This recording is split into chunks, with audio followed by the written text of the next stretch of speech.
ভালো না, এই কাজটা ঠিক না।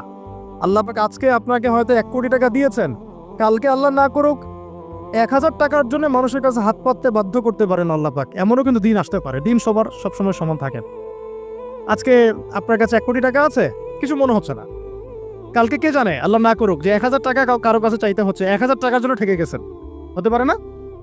রিজিককে মানুষ তাজিম না করলে রিজিক দূরে চলে যায়। দুটো বিষয় খেয়াল রাখবেন, দুটো বিষয়। এক হচ্ছে মাঝে মাঝে মনের মধ্যে কিছু আমল করার ইচ্ছা আসে না? মনে হলো যে আচ্ছা একটু 10টা আয়াত পড়ি, মনে আসে না মাঝে মাঝে? এমন মনে হয় না?